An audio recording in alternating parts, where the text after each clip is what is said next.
Payyanur fund തട്ടിപ്പ് വിഷയം നിയമസഭയിൽ ഉന്നയിക്കാൻ അനുവദിക്കാത്തതിൽ പ്രതിഷേധിച്ച് പ്രതിപക്ഷം സഭ ബഹിഷ്കരിച്ചു.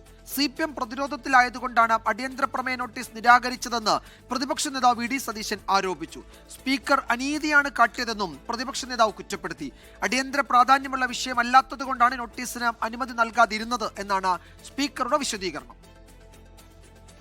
രക്തസാക്ഷി ഫണ്ട് വെട്ടിപ്പ് നേരിട്ട് അടിയന്തര പ്രമേയ നോട്ടീസിനെ വിഷയമാക്കിയാൽ അനുമതി കിട്ടില്ലെന്ന് മനസ്സിലാക്കി പ്രതിപക്ഷം തന്ത്രപരമായ നീക്കമാണ് നടത്തിയത്.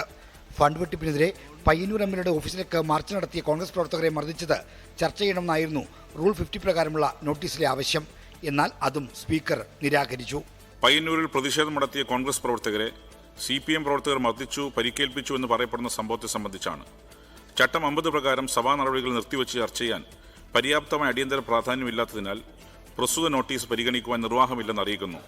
നോട്ടീസ് തള്ളിയതോടെ പ്രതിപക്ഷം പ്രതിഷേധവുമായി എഴുന്നേറ്റു. അവിടേക്ക് മാർച്ച് നടക്കുന്ന ആളുകളെ പുറകിൽ നിന്ന് വന്ന് സ്ത്രീകളടക്കമുള്ള ആളുകളെ കുറുവടികളുമായി ആക്രമിച്ച് നിരവധി പേര് ആശുപത്രിയിൽ കിടക്കുകയും ഇവരെയെല്ലാം കൊന്നൊടുക്കുമെന്ന് CPM നേതാക്കൾ പ്രഖ്യാപിക്കുകയും ചെയ്യുന്ന ഗൗരവതരമായ ഒരു വിഷയം ഈ സഭയിലല്ലാതെ പിന്നെ എവിടെ പോയി പറയും? ഈ സഭ സമർപ്പിക്കുമ്പോൾ അന്ന് എന്തിന്റെ അടിസ്ഥാനത്തിലാണ്, ഏത് പ്രൊവിഷന്റെ അടിസ്ഥാനത്തിലാണ് ഇതിനകത്ത് അടിയന്തര പ്രാധാന്യമില്ലെന്ന് പറഞ്ഞത്? പ്ലക്കാർഡുകളും മുദ്രാവാക്യം വിളികളുമായി സഭയുടെ നടുത്തളത്തിലേക്ക് ഇറങ്ങിയ പ്രതിപക്ഷം വൻ പ്രതിഷേധമുയർത്തി. പ്രതിഷേധം അവഗണിച്ചും നടപടികൾ മുന്നോട്ട് കൊണ്ടുപോകാനായിരുന്നു സ്പീക്കറുടെ ശ്രമം. ഒടുവിൽ പ്രതിപക്ഷം സഭ ബഹിഷ്കരിച്ച് പുറത്തിറങ്ങി. CPM-ഉം മുഖ്യമന്ത്രിയും പ്രതിരോധത്തിലാകുമെന്ന് ബോധ്യം വന്നതിനെ തുടർന്നാണ് സ്പീക്കറെ ഉപയോഗിച്ചത് ചെയ്തത്.